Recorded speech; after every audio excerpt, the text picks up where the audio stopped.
Hey guys.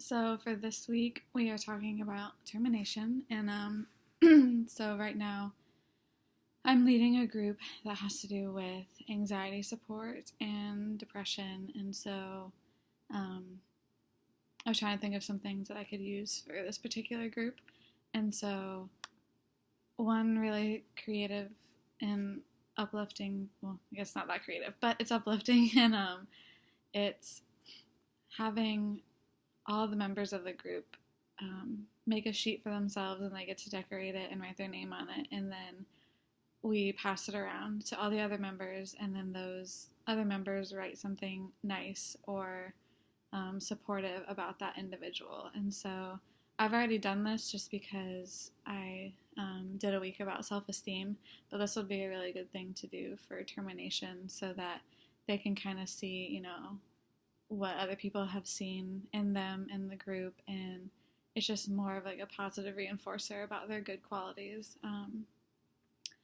So yeah, we did that, but it would be a good termination activity, and I also participated. So I wrote my name down on a piece of paper, and then I passed it around for all the clients to write something about me too.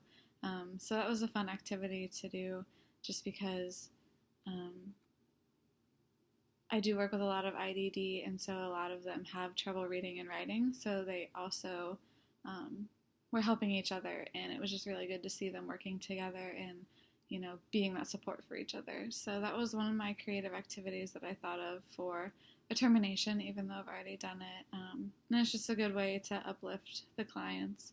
And they really seemed to enjoy that too. They left and they're just like, "Oh my gosh, I can't believe you said that about me." So it was just really cool.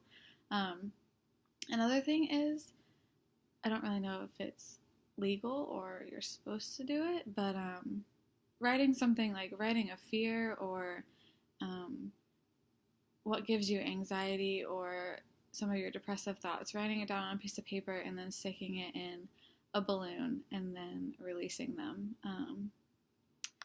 I just think that's a really good like physical representation of like letting your negative thoughts like go away, and just like watching them float away I think would really help the clients I work with.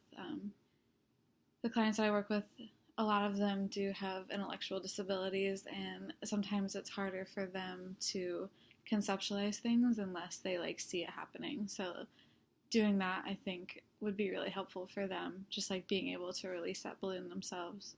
Like I said, I don't know if you're supposed to do that for the environment, but it would be a really good activity for them to do. And then I found a song by Kelly Clarkson called Catch My Breath. I'll put the YouTube link in my description, but it's just a really uplifting song about finding who you are and catching your breath, which is all about relating to anxiety, feeling like you're trapped and you can't breathe. And so even though anxiety support is supposed to be soothing and calming, the song is kind of more upbeat and motivational. So in my sessions, we listen to therapeutic, like nature sounds and everything like that. But I think for this activity, playing that um, uh, music video would be really empowering for them as they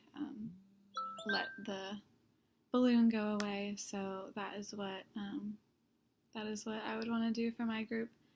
I kind of explained how it related to the closing of my group with anxiety, and seeing those anxious thoughts and those negative thoughts float away would be really helpful. And even for me, I'm a conceptual person, and like I need to see something physical happening. So I think that would be super helpful for my clients and any clients really that are suffering with anxiety or depression. So that is my discussion board for this week. See you guys later.